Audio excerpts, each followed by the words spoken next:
요한복음 3장에서는 니고데모라는 사람이 등장을 했습니다. 그는 가장 이상적인 사람, 완벽한 사람의 모델처럼 소개되고 있습니다. 주님이 열어놓으신 새 나라에 들어가려면 가장 인간의 기준으로 봤을 때 가장 적합한 사람. 하지만 성경은 그런 사람도 거듭나지 않으면 하나님 나라에 들어갈 수 없다고 말씀하고 있습니다. 그러고 나서 4장에 들어오면 사마리아의 수가성인 여인이 있습니다. 등장하죠. 사마리아라는 유대인들이 생각하기에는 불결한 땅에 또 사생활이 별로 깨끗하지 못한 좀 지저분한 인생을 살아가는 여인. 그래서 누구도 가까이 하지 않고 폭염 속에서 물을 기르러 왔다 갔다 하는 그런 고달픈 하루하루의 인생을 살아가야만 되는 여인. 사람의 기준으로 봤을 때는 주님이 열어놓은 그 나라에 전혀 어울리지 않는 사람. 그런데 그런 여자에게도 하나님의 은혜가 임하는 것입니다. 주님이 직접 찾아가셨어요. 그리고 그녀에게 주님이 열어온 새 나라에 들어갈 수 있는 길을 알려주고 계십니다. 우리가 이 두 사건을 통해서 하나님의 마음을 배울 수 있습니다. 세상에서 가장 비천하고 가장 보잘것없는 사람이라고 할지라도 그 사람에게도 하나님의 문은 열려 있습니다. 어느 누구도 제외가 되지 않습니다. 누구에게도 그 문은 열려 있습니다. 또한 예수님이 사마리아 여인을 직접 찾아가신 것을 통해서 우리에게 주시는 또 다른 메시지는 뭡니까? 주님은 모든 사람에게 은혜 베풀기를 원하신다는 것입니다. 빈부, 남녀노소의 차이에 상관없이 사람들에게 어떠한 평가를 받는 것, 그런 것에 의해서가 아니라 하나님은 모든 사람이 그 사람이 심지어 사마리아 여인처럼 사마리아 사람들에게조차도 손가락질을 당하는 여인이라고 할지라도 하나님은 그런 사람에게도 은혜 베푸기를 원하시는 줄 믿습니다. 그래서 예수님이 직접 그녀를 찾아가셨습니다. 예수님이 열어놓은 시대는 이렇게 정의할 수 있습니다. 우리가 지금까지 요한복음을 봐온 바에 의하면 그 나라는 혼인잔치처럼 잔치, 기쁨의 시대예요. 또한 그 나라는 이 사마리아 수가성 여인에게 말한 것처럼 우리 인생의 목마름이 해결되는 그런 시대입니다. 예수님께서는 하루하루 고달픈 인생을 살아가는 이 여인이 예수님 앞에서 나와 하나님이 주시는 새로운 기쁨과 인생의 목마름을 해결받기를 원하셨기 때문에 그녀에게 직접 찾아가신 것입니다. 14절 말씀을 우리 다시 한번 읽겠습니다. 시작.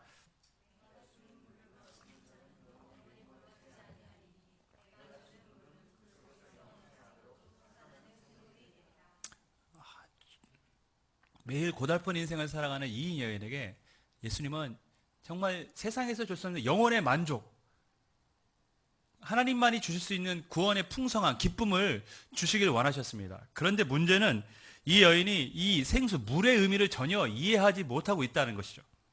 그래서 15절에 이렇게 말씀합니다. 여자가 이르되 주여 그런 물을 내게 주사 목마르지도 않고 또 여기 물 기르러 오지도 않게 하옵소서.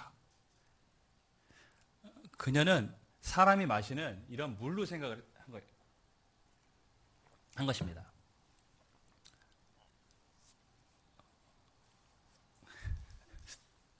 물 마시러 오지 않게 해주세요.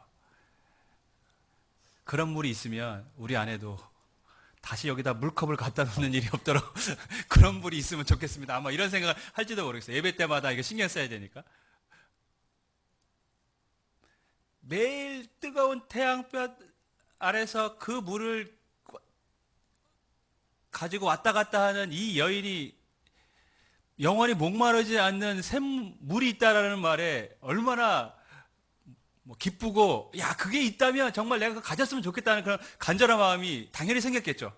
그 안에서 그런 물이 있다면 내가 그 물을 좀 가졌으면 좋겠다. 인생이 고달프거든요, 지금. 너무 힘들거든요. 그래서 예수님에게 그 물을 내게 좀 달라고. 이 여인은 지금 예수님의 말씀을 육적인 물로 지금 이해를 하고 있어요. 그냥 우리 인생이 마시는 물, 우리 육적인 목마름을 해결하는 물로 지금 이해하고 있습니다. 근데 많은 사람들이 수가성 여인처럼 실은 예수님을 생각하고 그렇게 인식하고 살아갑니다.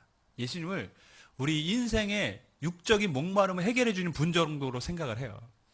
예수님을 믿고 배고픔이 해결되고, 예수님을 믿고 건강이 해결되고, 예수님을 믿고 문제가 해결되고, 예수님을 믿고 예수님의 도움으로 자신의 꿈을 이루어가는, 그래서 예수님은 자신의 육적 목마름, 자신의 문제를 해결해주고 자신의 소원을 이루어주는 그 정도의 사람으로 생각하고 살아가고 있습니다.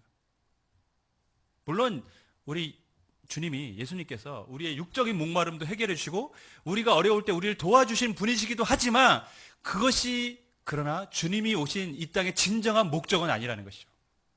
그건 부차적인 것입니다.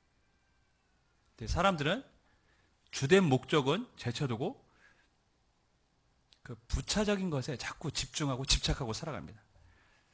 잘못된 인식은 잘못된 믿음을 낳고, 잘못된 믿음은 좋지 않은 결말을 맞이하게 합니다. 여기 뭐 핸드마이크가 있다고 가정해 보시죠. 제가 그 핸드마이크를 처음 봐가지고 딱 잡는 순간 너무 딱딱해서, 아, 이거는 망친가 보다 라고 제가 그렇게 인식을 하고, 이게 망치라면 이거는 못을 박는 데 사용하는 거라고 확신을 갖고 있다고 생각했다고 여러분 가정해 보면, 제가 그 마이크를 뭘로 쓰겠습니까? 망치로 쓰겠죠. 못을 박는 데 딱 그 비싼 마이크를 딱 쉬워 보컬용으로 좋은 그 마이크를 딱 쳤는데 마이크가 깨졌어요. 잘못된 인식이 잘못된 믿음을 낳고, 그 잘못된 믿음이 잘못된 결말을 낳는 것입니다. 오늘날 뭐 사이비 교주를 믿는, 그런 우리가 말해서 이단이라고 말하지만 실은 사이비예요. 이단은 교리에서 조금 벗어난 게 이단이지, 자신이 하나님이다, 자신이 구세주다 말하는 건, 그런 건 이제 사이비 종교입니다. 사이비 교주들이 신이라고, 정말 능력자라고 그렇게 믿고 있는 그런 사람들은 그런 잘못된 인식이 잘못된 믿음을 가진 거고, 그들의 결말은 어떨까요? 멸망인 것입니다. 사마리아 여인은 지금 예수님이 주시는 그 의미를 잘못 이해하고 있습니다. 이 여인이 주님이 열어놓으신 새 시대에 들어가서 주님이 주신 기쁨과 목마르지 않는 그런 영원한 생수를 경험하기 위해서는 그의 잘못된 인식을 먼저 바꾸는 것이 필요합니다. 그래서 예수님이 그녀에게 아주 난처한 질문을 먼저 던집니다. 16절 말씀인데요. 16절 말씀 우리 같이 읽겠습니다. 시작. 참 밑도 끝도 없는 대화입니다. 솔직히 이 요한복음 4장 읽어보면 이 대화의 흐름이 이게 과연 정상적인가 싶은 이야기. 물 얘기했다가 지금 갑자기 그물을 내게 달라고 하니까 예수님은 가서 내 남편을 불러오라. 남편이랑 물이랑 무슨 상관이 있을까요? 남편이 생수 판매업 혹은 물값을 대줄 수 있는 사람인가요? 이 여인에게 남편을 불러오란 이 예수님의 말은 굉장히 난처하고 곤란한 지금 질문입니다. 요구죠. 왜냐하면 지금 동거하는 사람이 있는데 이 동거하는 사람도 정식으로 혼인한 사람은 아니에요. 그러니까 이 사람을 남편이라고 해야 될지 말아야 될지 몰라요. 더군다나 이미 이전에 5명이 그렇게 비슷하게 살다가 이 여자를 지나갔어요. 그럼 도대체 누가 남편이고 어떤 사람을 남편으로 데리고 와야 됩니까? 그러니까 이 여인은 지금 굉장히 애매모호한 상황이 되고 답변하기 곤란한 지금 질문을 예수님이 던진 것입니다. 그래서 그녀는 이 민감한 질문에 두리뭉실하게 그냥 지나갑니다. 아, 전 남편이 없어요. 대답하기 곤란한 것이죠. 그래서 예수님은 더 그녀를 공경에 빠뜨리는 말씀을 하십니다. 17절, 18절 말씀 우리 같이 읽겠습니다. 시작.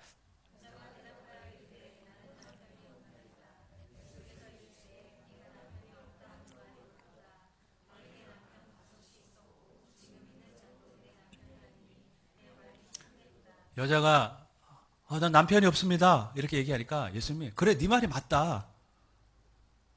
지금 있는 네 남자도 네 남편이 아니고 이미 5 남자가 있었고 지금 있는 사람도 너의 남편이 아닌 게 맞으니까 네 대답이 옳다 이렇게 얘기했어요. 가만히 보면 예수님이 지금 다 알고 있는데 질문을 던지신 거예요. 짓궂은 거죠. 어떤 면에서 보면. 알고 있는데 남편을 데려오라고 했어요.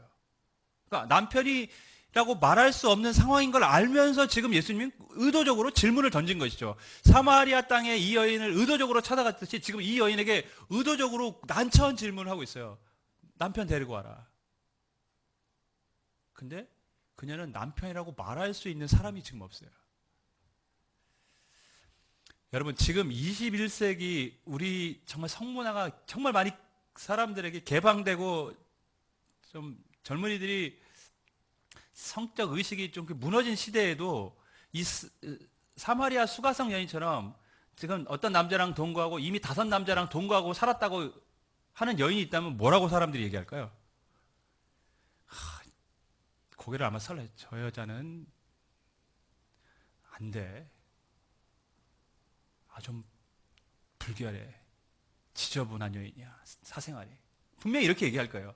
이렇게 성문화가 개방되고 젊은이들이 결혼 전에 성관계를 갖는 것도 뭐 자유롭게 생각하는 이 시대에도 이렇게 살면 사람들은 손가락질 할 겁니다. 근데 하물며 1세기에 중동 여자의 권위가 지금도 굉장히 낮은 그 시대에 하물며 1세기에 돌아가 보면 어떨까요? 사마리아 여인이 이런 삶을 살았다고 생각하면 사람들은 아마 깜짝 놀라고 상상하지 못할 일이라고 아마 말할 것입니다. 예수님은 근데 이 여인이 그런 삶을 살고 있다는 것을 알고 있었어요. 예수님 정도의 분이라면, 그런 인격자라면 어떻게 해야 되십니까? 여인의 허물을 덮어줘야죠. 모른 척 해줘야죠. 그게 남자가 가져야 될 에티켓 아닙니까? 모른 척 해줘야죠. 여자랑 사귀었는데 사생활 다 뒤집어. 네가 이전에 이 남자를 사귀어가지고 이런 일 했고 이런 거 하면 그 완전히 찌질하고 쪼잔한 거잖아요. 근데 예수님은 지금 그 여자의 그 과거를 다 들추고 얘기하고 있는 거예요. 예수님 정도면 쿨하게 딱 덮고 지나가셔야 되는데 예수님이 지금 이 여인의 허물을 다 들춰내고 계십니다. 왜 그렇게 하셨을까요?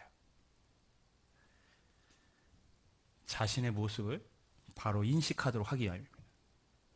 주님이 열어놓은 새 시대에 들어가려면 자신이 누구인지를 알아야 되거든요. 자신이 정말 하나님 앞에 설 수 없는 죄인이라는 걸 알아야 되거든요. 자신이 하나님 앞에 너무나도 부적합한 인간이라는 걸 알아야 되거든요. 그래서 예수님이 그녀의 치부를 지금 일부러 드러내고 계십니다. 그녀를 곤란하게 하고 싶은 것이 아니라 그녀를 새 시대에 들어갈 수 있도록 먼저 깨달음을 주시기 위해서 그녀에게 지금 남편을 데려오라고. 너에게 남편 이전에 5명이 있었다고. 이렇게 말씀하고 있는 것이죠. 제가 지난주에 정승집 잔치를 예를 들었습니다. 정승이 잔치를 벌이면 마을 사람들이 다 이제 참석을 합니다. 근데 만약 그 동네에 정승보다 더 높은 영의정이 살고 있었다면 영의정이 초청을 받아서 갔어요. 그럼 영의정은 그 잔치에 참여하면서 이 정승에게 감사하다는 생각을 할까요? 아니면 마땅히 나는 여기에 올 사람이라고 생각을 할까요? 나는 여기 마땅히 올 사람이고 내가 왔기 때문에 이 자리가 더 빛나는 거야. 오히려 그렇게 생각할 것입니다. 근데 백정은 다르죠. 백정은 자신이 그 자리에 왔다는 것에 놀랄 수밖에 없습니다. 자기가 이 잔치에 참여할 수 있다는 그 사실 앞에 감격할 수밖에 없어요. 왜? 자신은 거기에 합당하지 못하다고 생각했기 때문입니다. 자기는 그런 사람이라고 사람들에게 인정받고 있기 때문입니다. 그래서 찾아온 정성 앞에 머리를 조아릴 수밖에 없고 감사할 수밖에 없는 것입니다. 은혜는 나를 아는 데서 시작합니다. 내가 누구인지를 알 때 은혜가 시작되는 거예요. 내가 누구인지 모르면 내가 하나님 앞에 그래도 뭔가 자격이 있지, 내가 하나님 앞에 그래도 뭔가 설만한 사람이라고 생각하면 은혜는 흐르지 않습니다. 우리 앞에 은혜는 멈춰서 버립니다. 그러나 내가 하나님 앞에 이 사마리아 여인처럼 정말 설 수 없는 사람이지. 그런데 주님이 나를 찾아오셨고 나를 하나님의 자녀로 불러주셨고 그 나라에 들어갈 수 있도록 열어주셨습니다. 그래서 감사한 거예요. 그것이 은혜입니다.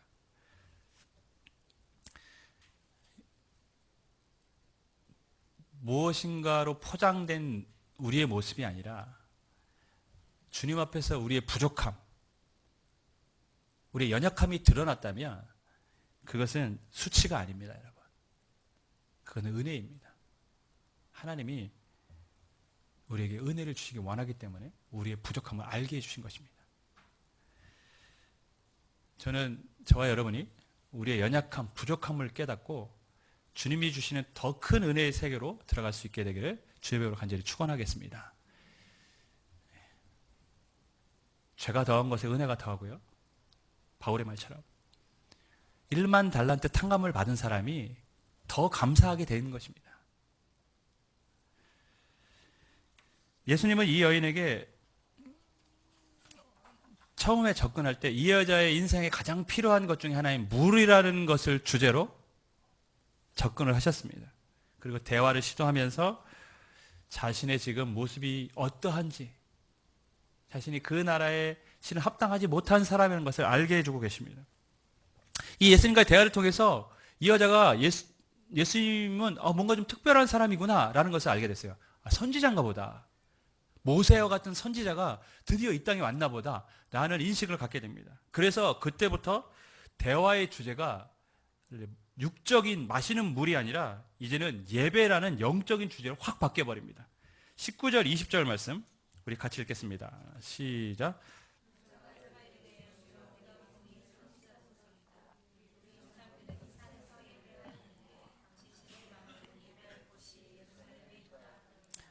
아까도 말씀드렸듯이 정말 이게 집중해서 읽지 않으면 이 예수님과 이 여자의 대화는 정말 뜬금없는 이야기들만 연속되고 있습니다. 물을 달라. 내가 영원히 목마르지 않게 너에게 생수를 주겠다. 그 물을 주세요. 내 남편을 데리고 와라 갑자기. 그러다가 네가 그래 네 남편이 없고 이전에 5명의 남자가 너를 거쳐갔다. 당신 선지자 맞군요. 근데 이 여자 갑자기 우리 조상들은 이곳에서 예배했는데 당신들은 예루살렘에서 예배한다고 하는 게 맞다고 하던데 무엇이 옳은 겁니까? 이런 식으로 지금 대화가 진행되고 있어요. 물, 남편, 예배. 실은 전혀 상관이 없는 것 같지만 굉장히 밀접한 관계가 있는 것이죠. 이 여인의 지금 관심은 뭡니까? 예배의 장소입니다. 어디서 예배를 드려야 됩니까? 예루살렘에서 유대인들은 예배를 드렸습니다. 왜냐하면 솔로몬 성전이 거기 있었으니까요. 사마리아 사람들은 훗날에 예루살렘 성전에서 예배를 못 드리니까 자신들은 그림심산에 성전을 짓고 거기서 예배를 드렸습니다. 전통적으로 우리는 거기서 예배를 드려왔고 그것이 옳은 것이 아닙니까? 라고 예수님 앞에 묻고 있습니다. 그때는 예수님은 예배의 장소가 중요한 게 아니라 예배의 때가 중요하다라고 말씀하십니다. 21절 말씀인데요. 우리 같이 읽겠습니다. 시작.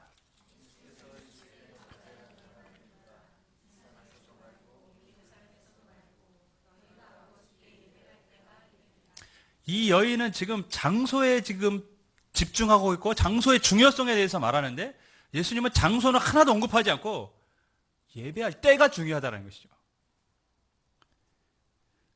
이스라엘 백성들, 구약에 또 사마리아 사람들 예루살렘에서 예배하고 그림심산에서 예배했습니다.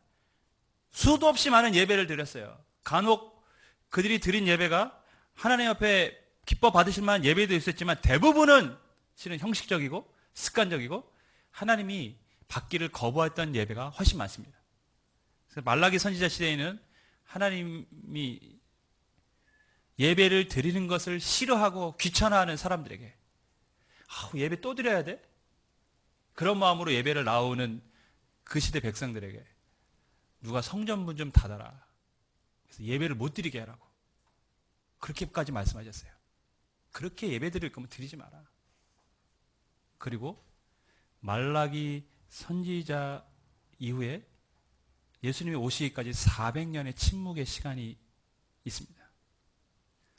어떤 면에서 보면 하나님은 예배의 문을 닫으셨습니다. 받지 않겠다는 것이죠. 그리고 400년이 지난 뒤에 예수님이 이 땅에 오셔서 이 사마리아 수가성 여인과 대화를 통해서 다시 예배의 문을 열고 계십니다. 이제 새롭게 예배할 때가 되었다는 것입니다.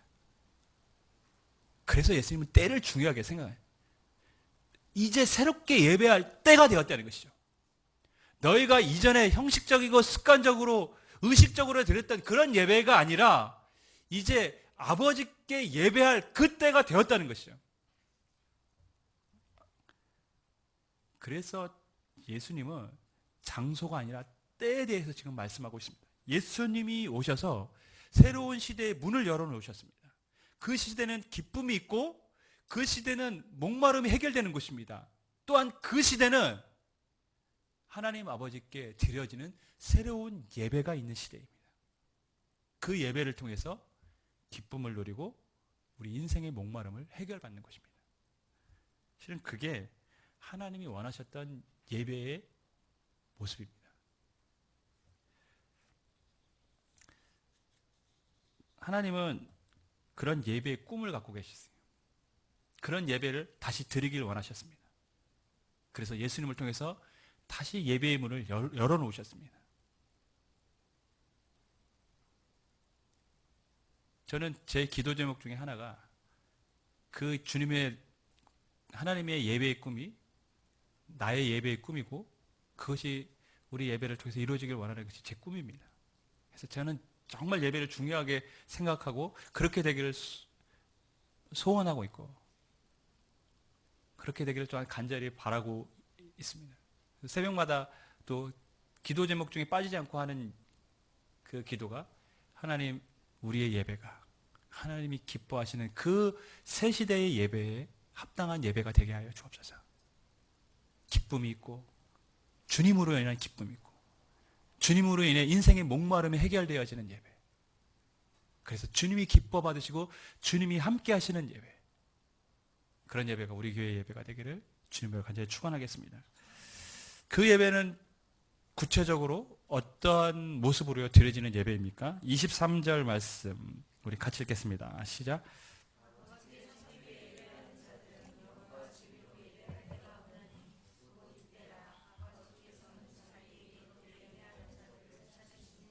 새로운 예배할 때가 되었는데 그때는 언제냐?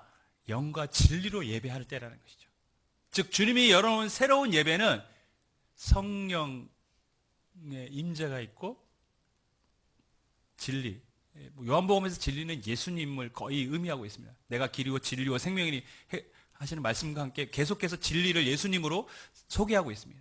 그렇다면 예수님이 말씀하시고 있는 이 영과 진리로 드리는 예배는 예수님의 은혜로 우리가 하나님 앞에 나아가고 나 같은 죄인이 어떻게 하나님 앞에 나갈 수 있습니까? 그래서 사마리아 여인에게 자신을 깨닫게 한 거예요. 그녀가 어떻게 하나님 앞에 나갈 수 있습니까?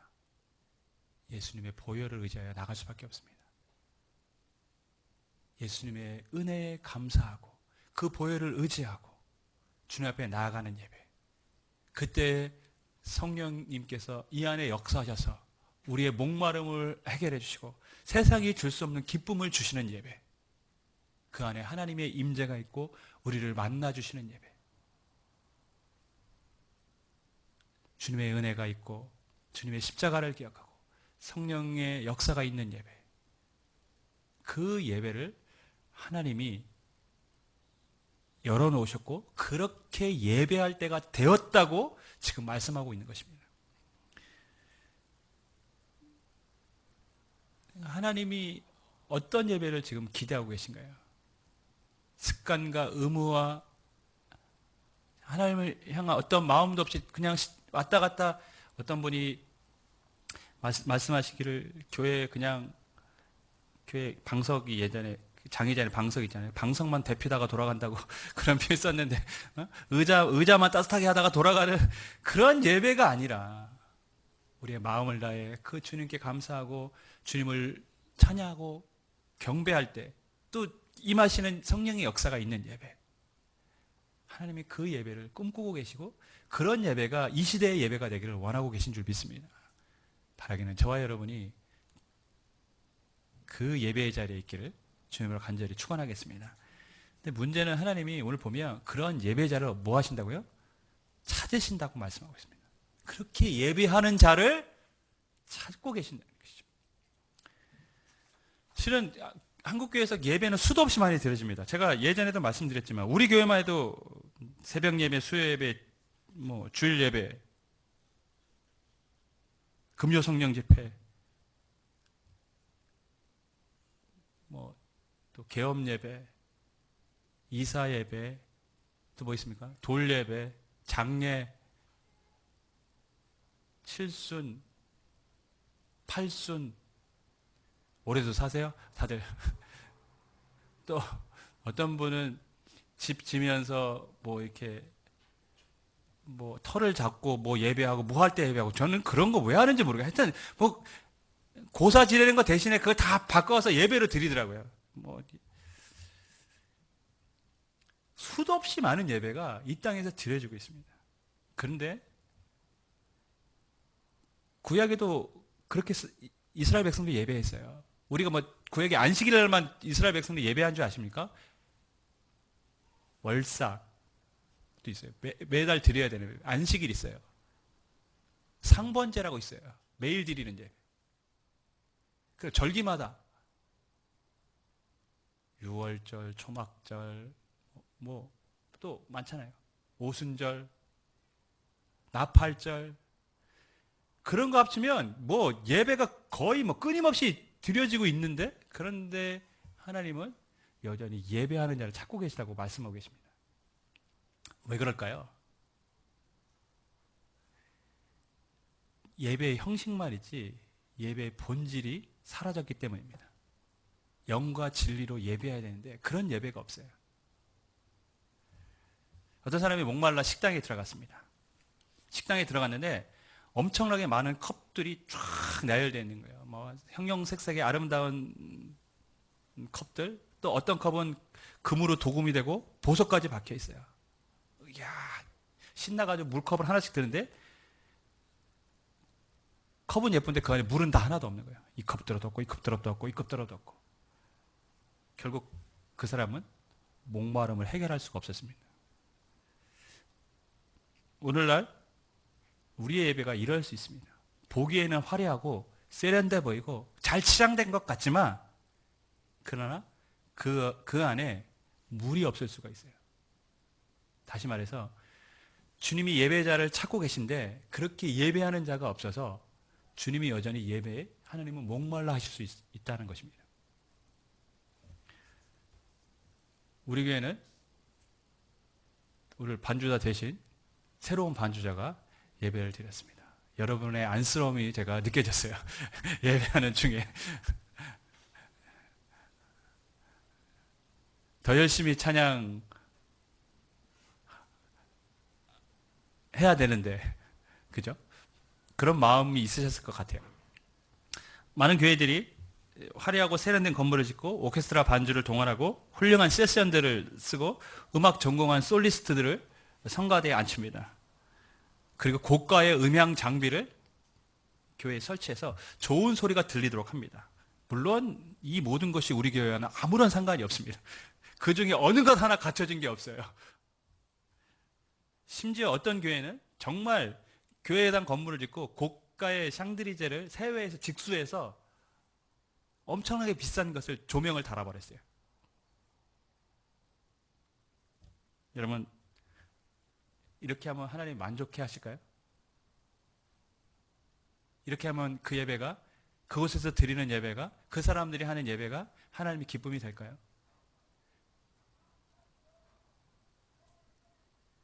다윗이 법궤를 갖고 왔을 때 실은 법궤는 어깨에 매야 되잖아요.